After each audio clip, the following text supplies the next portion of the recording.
Bonjour à toutes et à tous. Il arrive régulièrement que l'on me demande une sorte de guidance, une direction, notamment pour ce qui relève de la mission d'âme, la mission de vie. Et je souhaitais vous évoquer le lien qui existe entre les émotions et les mémoires. Qu'elles soient difficiles, lourdes, dites négatives ou plus légères et enthousiasmantes, les émotions sont la plupart du temps liées à des mémoires.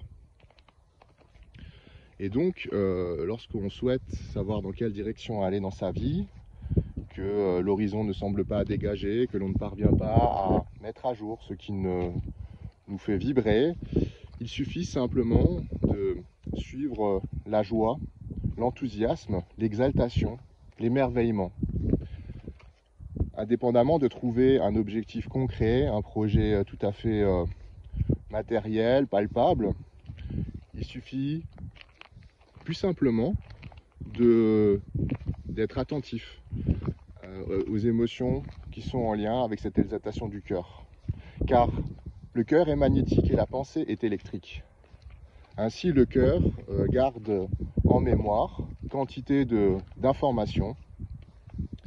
Et c'est une illustration qu'on va souvent aussi retrouver, par exemple, après une rupture sentimentale, où on va souffrir tant que le cœur n'aura pas épuisé ses dernières mémoires.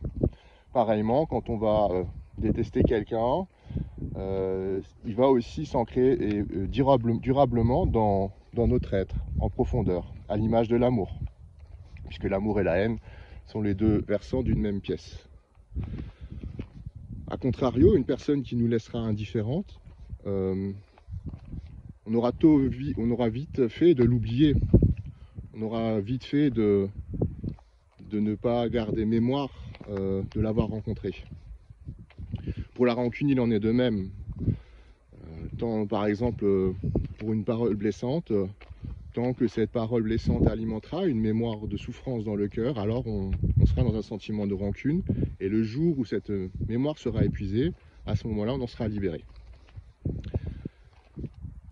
Mais voilà pour ce qu'il en est de l'orientation, de choix de vie au quotidien.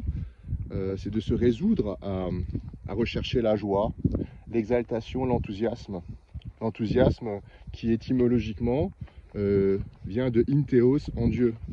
On pourrait littéralement traduire par être traversé par le souffle divin. Donc voilà, je vous souhaite à toutes et à tous de rechercher l'enthousiasme au quotidien, la joie, l'exaltation, l'émerveillement.